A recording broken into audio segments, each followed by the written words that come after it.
Okay, good morning students. So today I am starting with your doubt. ठीक है, तो सबसे पहले अपूर्वा जी का एक डाउट बता रहे हैं जिनने पूछा। ये एक ही डाउट मेरे पास आया है, शायद एक डाउट ऋषभ का था, वो डिलीट हो गया। ऋषभ जी आप फिर से भेजिएगा उसको, then I will explain it. तो ये कह रहे हैं एक बलून है, आसमान में उड़ रहा है, ये ऑब्जर्वर है। ऑब्जर्वर की आई से बलून ऑब्जर्वर की आई पे अल्फ़ा एंगल सब्टेंड करता है। ये एंगल अल्फ़ा है पूरा, देखना अपूर्वा जी। हालांकि ये क्वेश्चन मैं एक बार और एक्सप्लेन कर चुका हूँ। और angle of elevation of the centre of the balloon is beta. Balloon के सेंटर का ये एलिवेशन एंगल यहाँ से ऑब्जर्वर की आई से बीटा है, और ये दोनों टेंजेंट जो उसकी आई पे से मिल रही हैं वो अल्फ़ा एंगल बनाती हैं। हमें उसकी हाइट बताना है। तो सबसे पहले अपूर्वा जी आप ये ध्यान दीजिए, ये सेंटर से हमने इस पी को आई को मिलाया, यहाँ ये यहाँ टच कर रही है, यहाँ मिला दिया, तो ये क्या बना, राइट एंगल ट्रेंगल। क्योंकि ये टेंजेंट है, रेडियस राइट एंगल ट्रेंगल बनाएगी। और ये पूरा एंगल अल्फ़ा है, तो इतना हो गया अल्फ़ा बाई 2 और इतना हो गया अल्फ़ा बाई 2, ये अल्फ़ा बाई 2। तो सबसे पहले इस ट्रेंगल में आते हैं अपन। इन ट्रेंगल मान लो हम इसको ओ पी की ओ पी ओ आर, यहाँ पे हम क्यू रख देते हैं। तो सबसे पहले लिखते हैं in triangle O P Q. अब ओ पी क्यू में देखिए ये क्या है, ओ पी क्या है, हाइपोटेनियस, बिकॉज ये राइट एंगल है। और ओ आर क्या है, perpendicular. Means O P upon O Q equals to बनेगा कोशेक। और ये एंगल कितना है, अल्फ़ा बाई 2, इस एंगल के लिए। तो cosec alpha by 2। So from here O P equals to O Q cross multiply हो गया, O Q cosec alpha by 2। और ओ क्यू की वैल्यू कितनी है, स्मॉल आर। ओ क्यू की वैल्यू कितनी है, स्मॉल आर। तो स्मॉल आर लिख देंगे यहाँ पे। तो आर कोसेक अल्फ़ा बाई 2, ये बन गया हमारा ओ पी। किस ट्रेंगल से, O P R, O P Q triangle से, हाइपोटेन्यूस अपॉन परपेंडिकुलर, और ये एंगल अल्फ़ा बाई 2। अब हमें निकालना है ये हाइट। ये सब छोड़ दो, ऑब्जर्वर की आई से हाइट निकालना है। नहीं दिया है कि ऑब्जर्वर की हाइट कितनी है, नहीं तो वो हाइट और जुड़ जाएगी तो ग्राउंड से निकल आएगी।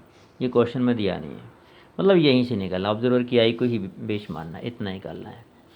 तो in triangle O P R या O R P, in triangle O R P height निकालना है, तो ओ आर अपॉन क्या करेंगे, O P, O R upon O P. अब देखिए O R upon O P क्या बनेगा, परपेंडिकुलर अपॉन हाइपोटेन्यूस, क्या बना, साइन। और ये पूरा एंगल कितना है, beta. Angle of elevation of centre कितना है, बीटा, तो बना साइन बीटा। तो ओ आर इक्वल्स टू हो जाएगा, ओ पी यहाँ चला गया, O P sine beta. O P कितना है, निकाल चुके हैं, आर कॉसेक अल्फ़ा बाई 2, तो हो जाएगा R cosec alpha by 2 sine beta. यही थी हाइट, यही हमें हाइट ला के बतानी थी आपके क्वेश्चन में अपूर्वा जी। ठीक है, तो ये क्या कहते हैं आपका हो गया एक डाउट। और भी डाउट आप भेजते रहिए। अभी क्या कहते हैं, आप डाउट भेजते रहेंगे, इस मत सोचिए कि वैकेशन चल रहा है, क्लासेस हम कंटिन्यू करते रहेंगे, हम वीडियो बना बना के डालते रहेंगे। So you have to post your doubts, ठीक है। और एक पर्टिकुलर टाइम पे आपको वीडियो ओपन करना है। अच्छा, कुछ बच्चों ने डिमांड किया था कि सिर्फ सिमिलर ट्रायंगल को फिर से समझा दीजिए। तो ठीक है, सिमिलर ट्रायंगल में आप थोड़ा सा हम आपको हिंट देते हैं। Similar triangle, two triangles are called similar. Similar का मतलब एक से, दिखने में एक से, which are same in shape and may be same in size also, but shape में सेम हो।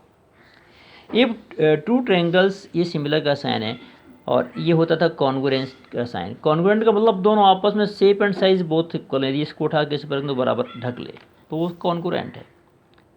तो कॉन्ग्रुएंट है मतलब शेप में तो सेम हो गई होगा। If two triangles are congruent means they are similar also, but if two triangles are similar means it not necessarily congruent.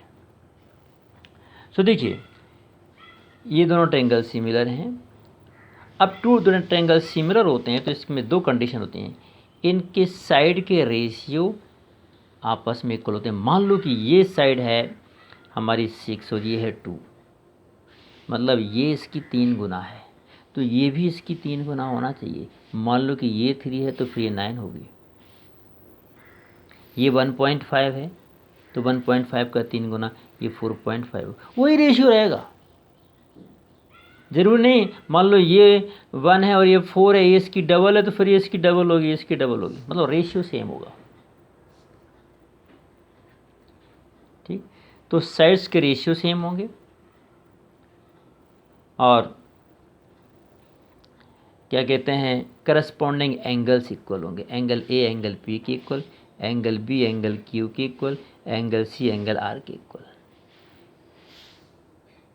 ठीक है, चलिए तो ये दो कंडीशन हो गई। अच्छा, तो अब इसका मतलब है दो ट्रायंगल यदि हमारे लिए प्रूफ करने आ गए कि सिमिलर हैं कि नहीं, तो क्या हम सब मेजर करते फिरेंगे क्या? साइड्स की रेशियो निकालेंगे, सारे एंगल मेजर करेंगे? नो। कुछ ऐसी कंडीशंस हैं जिन्हें सिमिलरिटी क्राइटेरिया कहते हैं। उन क्राइटेरिया को यदि दो ट्रायंगल ने फॉलो कर लिया तो भी उनको हम सिमिलर कह देंगे। उनमें से एक है SAS, ठीक है, हाँ SAS मतलब साइड एंगल साइड। अब साइड SAS का मीनिंग तो सब लोग बोलते हैं साइड एंगल साइड, मतलब कंप्लीट मीनिंग क्या हुआ? कंप्लीट मीनिंग कॉन्ग्रुएंसी में हुआ करता था, if two sides of one triangle and angle between them are equal to the two sides of other triangle and angle between them, यानी दो side और उनके बीच के एंगल किसी एक ट्रायंगल के दूसरे ट्रायंगल की करस्पॉन्डिंग साइड्स और उनके बीच के एंगल के बराबर इक्वल हैं, तो हम कहते हैं कि वो क्या है? कॉन्ग्रुएंट है। यहाँ इक्वल वर्ड हट जाएगा। इफ टू साइड, मान लो कोई ये साइड इसके और ये साइड इसके, if two sides of one triangle are proportional and angle between them are equal, angle के साथ इक्वल वर्ड आएगा, एंगल प्रोपोर्शनल नहीं। यदि साइड्स दो साइड प्रोपोर्शनल हैं और उनके बीच का एंगल इक्वल है किसी एक दो ट्रायंगल में, तो हम कहेंगे वो दोनों ट्रायंगल कैसे हैं? सिमिलर हैं। ऐसी AAS, AAA, AA, SS ये सब क्राइटेरिया हैं। AAA मतलब यदि तीन एंगल इसके तीन एंगल के इक्वल हैं तो हम कह देंगे सिमिलर हैं। अब तीन नहीं, दो एंगल दिए हैं कि ये वाला इसके बराबर, ये वाला इसके बराबर, ये वाला इसके बराबर है, तो थर्ड तो ऑटोमेटिकली हो जाएगा। दैट्स वाई क्राइटेरिया AA भी है।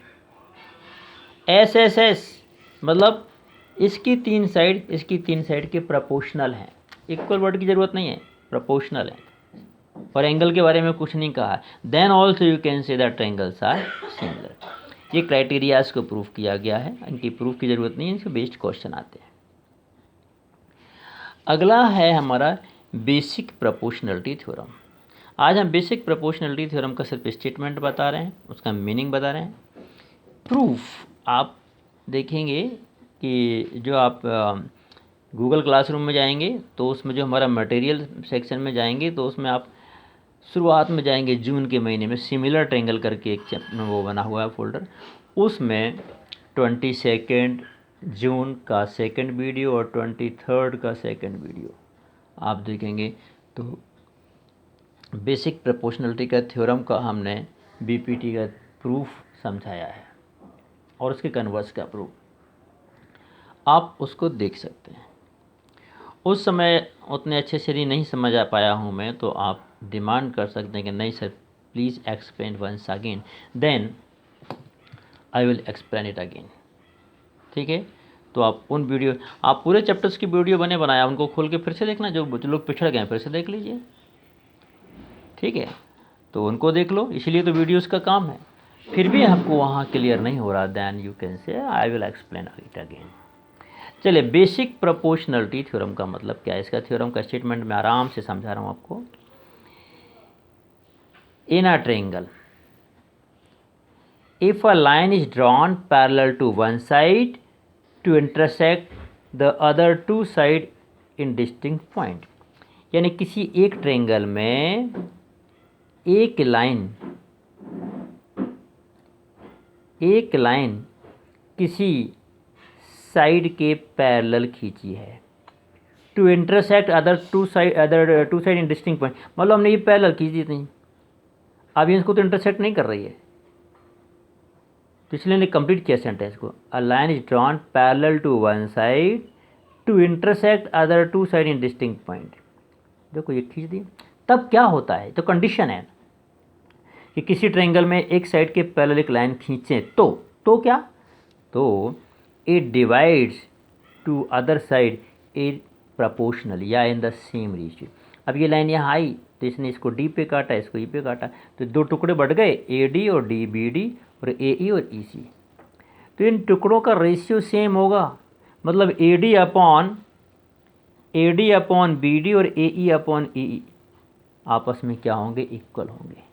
ए डी अपॉन बी, मान लो ये 2 है और ये 4 है, मतलब इसका डबल है, तो ये 3 है तो ये 6 होगा। मान लो कि ये 4 है और ये 6 है, तो 4/6 आ रहा है 2/3, तो ये 8 है तो ये 12 होगा, उसका ही रेशियो 4/3 आएगा, मतलब सेम रेशियो में काटते हैं। तो if a line is drawn parallel to one side to intersect the other two side in distinct point ना, then the other side divided in the same ratio या प्रोपोर्शनली, मतलब A D upon B D equal to A E upon E C. और इसी ratio को different तरीके से लिख सकते हैं, ए डी अपॉन पूरा, A D upon A B और ए ई अपॉन ए सी, ये भी इसका कॉरोलरी है, इसको हम प्रूफ कर सकते हैं, तो ये भी इससे जुड़े हुए रिजल्ट है। और इसको पलट के भी लिख सकते हैं, फिर A B upon A D, A C upon A E, या फिर B D upon A B और ई सी अपॉन ए सी, ऐसे भी लिख सकते हैं। चलिए, तो ये हुआ, इसको आप रिवाइज करेंगे। आज आपका काम है बेसिक प्रोपोर्शनलिटी थ्योरम को पढ़ना, और इसके कन्वर्स पे भी एक नज़र मार देता हूँ मैं। If a line is divided any two side, अच्छा इसमें क्या था, इस क्वेश्चन में गिवन था कि ट्रायंगल में ये लाइन इसके क्या है, पैरेलल है, डी ई बी सी के पैरेलल है, then we need to prove it कि ये सेम रेशियो में है। अब कन्वर्स में क्या करें, if a line is such that parallel है कि नहीं मालूम, it is dividing two other side in the same ratio, मतलब A D upon B D equal to A E upon E C है, तो we have to prove D E parallel B C. Okay, so here ratios are given same, means we have to show DE parallel BC line पर। अच्छा, इनके proofs को पहले आप 22 जनवरी का similar triangle में सेकेंड वीडियो और 23 का भी सेकेंड वीडियो आप सिमिलर ट्रायंगल में जाके देखेंगे उसके टॉपिक में, तो आपको इनके प्रूफ मिलेंगे। यदि फिर भी क्लियर नहीं होता है, then you can tell me, I will explain it again. आप कहेंगे सर फिर से बता दिए उसको, हम फिर से एक्सप्लेन, और आप नहीं भी कहेंगे तो भी मैं सोच रहा हूँ छुट्टियों में करूँगा क्या, मैं उसको फिर से एक बार रिवाइज करके फिर से समझाऊँगा। ओके, तो today you practice this one and I have to go to school, so I am not means live class लेने की सोच रहा था, पर अब तुरंत मैं सोचा चलो वीडियो बना देते हैं, नहीं तो लेट हो जाएंगे, 11 तक तो क्लास ही चलेगी। तो आज इससे ही करेंगे, कल से हम लोग कंटिन्यू करेंगे, भले ही छुट्टी है लेकिन हम कुछ ना कुछ वीडियोज़ वगैरह डालते रहेंगे। Okay, thank you very much.